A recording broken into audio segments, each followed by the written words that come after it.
اللہ اللہ اللہ اللہ۔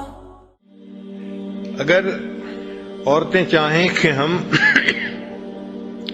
بہترین بیوی بن کر رہیں تو ان کو چاہیے کہ ام المومنین خدیجہ الکبریٰ رضی اللہ تعالی عنہا کی زندگی کی تفصیل پڑھیں اور دیکھیں کہ وہ نبی علیہ الصلوۃ والسلام کی کتنی اچھی بیوی تھیں۔ چنانچہ مالدار تھیں اور بہت عزت تھی سوسائٹی میں ان کی، لیکن جب شادی ہوئی تو انہوں نے اپنا پورا مال نبی علیہ الصلوۃ والسلام کے قدموں میں ڈال دیا، اپنا غلام بھی نبی علیہ السلام کی خدمت میں پیش کر دیا، ایک قربانی دے کے بتا دیا کہ وہ اپنے ہسبینڈ سے کتنی محبت کرتی ہیں۔ پھر جس وقت میں ساری دنیا مخالفت کر رہی تھی، خدیجہ الکبریٰ رضی اللہ تعالی عنہا ہی تھیں کہ جنہوں نے کلمہ پڑھا اور وہ ایمان لے کے آئیں۔ یعنی نبی علیہ السلام کو انہوں نے بہت آڈ وقت کے اندر سپورٹ کیا۔ پھر نبی علیہ السلام پر جب پہلی وحی اتری تو آپ صلی اللہ علیہ وسلم بہت گھبرائے ہوئے واپس گھر تشریف لائے اور آپ فرما رہے تھے زملونی زملونی، مجھے کمبل اڑا دو، مجھے کمبل اڑا دو۔ تو انہوں نے اس وقت پوچھا نبی علیہ السلام سے کہ آپ کے ساتھ کیا ہو رہا ہے؟ تو نبی علیہ السلام نے فرمایا کہ مجھے لگتا ہے ایسے کہیں مجھے موت ہی نہ آ جائے۔ تو اس پر خدیجہ الکبریٰ رضی اللہ تعالیٰ عنہا نے جواب دیا تھا انک لتصل الرحم، آپ صلہ رحمی کرنے والے ہیں اور آپ مہمان نوازی کرنے والے ہیں، وتکسب المعدوم وتعین علی نوائب الحق، یعنی نبی علیہ السلام کی اچھائیاں گنوائیں کہ آپ تو اتنے اچھے اخلاق والے اور اتنے اچھے کام کرنے والے ہیں، واللہ اللہ قسم ما یخزیک اللہ، اللہ تعالیٰ آپ کو کبھی بھی جو ہے ضائع نہیں ہونے دیں گے۔ تو یہ ہوتا ہے بیوی کا کانفیڈنس کہ اس نے کہا کہ نہیں، ایسا ہو ہی نہیں سکتا کہ اللہ تعالیٰ آپ کو ضائع ہونے دیں۔ اچھا، پھر بات یہیں ختم ہو جاتی ہے کہ مورل سپورٹ تو انہوں نے دے دی، مگر خدیجہ الکبریٰ رضی اللہ تعالیٰ عنہا اتنی اچھی بیوی تھیں کہ وہ اس بات پہ رکی نہیں ہے، بلکہ اس سے اگلے دن پھر ان کے رشتہ داروں میں ایک ایسے عالم تھے جو کتاب کے عالم تھے، پہلی کتابوں کے عالم تھے، ورقہ بن نوفل، تو وہ اس کے پاس گئیں اور نبی علیہ السلام کو ساتھ لے گئیں اور ان کو جا کے کہا کہ آپ دیکھیں آپ کے چچا کا بیٹا کیا کہتا ہے، یعنی میرے ہسبینڈ آپ سے کیا بات کر رہے ہیں۔ تو انہوں نے پوچھا تو نبی علیہ السلام نے فرمایا کہ ہاں، میرے اوپر غار حرا میں اس طرح ایک فرشتہ آیا اور اس نے مجھے یہ پیغام دیا۔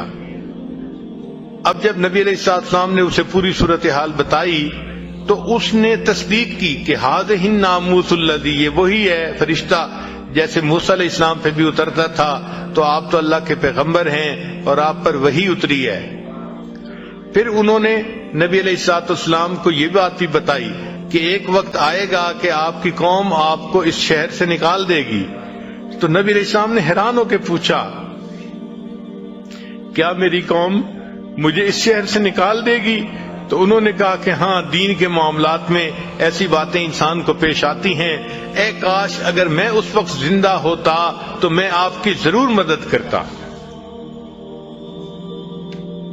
تو ان سے بات کر کے نبی علیہ السلام کے دل کو بہت سکون ملا۔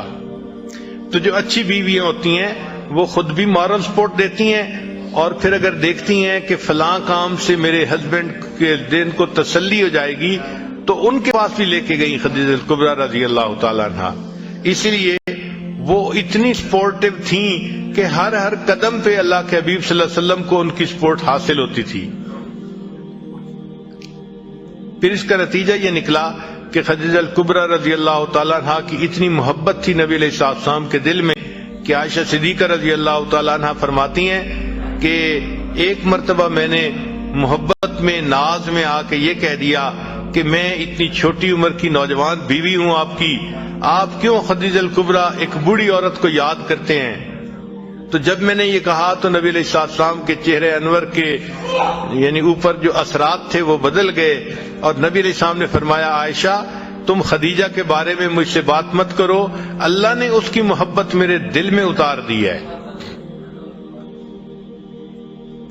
اور وہ فرماتی ہیں کہ نبی علیہ السلام جب کبھی کوئی قربانی کرتے تھے تو جانور کے گوشت میں سے خدیجہ کبریٰ عنہا کی سہیلیوں کے لیے بھی جو حصہ نکالا کرتے تھے. اور ایک مرتبہ خدیجہ کبریٰ عنہا کی بہن ملنے کے لیے آئیں اور ان کی آواز نبی علیہ السلام نے سنی تو نبی علیہ السلام کی مبارک آنکھوں میں آنسو آ گئے. اللہ کے حبیب صلی اللہ علیہ وسلم نے بہن کی آواز سنی تو وہ آواز خدیجہ کبریٰ عنہا کی مانے تھی، چونکہ بہنوں کی آوازیں ملتی ہیں. تو آواز سن کے نبی علیہ السلام کی مبارک آنکھوں میں آنسو کا آ جانا اس بات کی دلیل ہے کہ نبی علیہ السلام کے دل میں ان کی کس قدر زیادہ محبت تھی. تو جو اچھی بیوی ہے وہ ایسی بن کے رہے کہ اس کے مرنے کے بعد بھی خاوند اس کو یاد کرے اور روئے. اور آج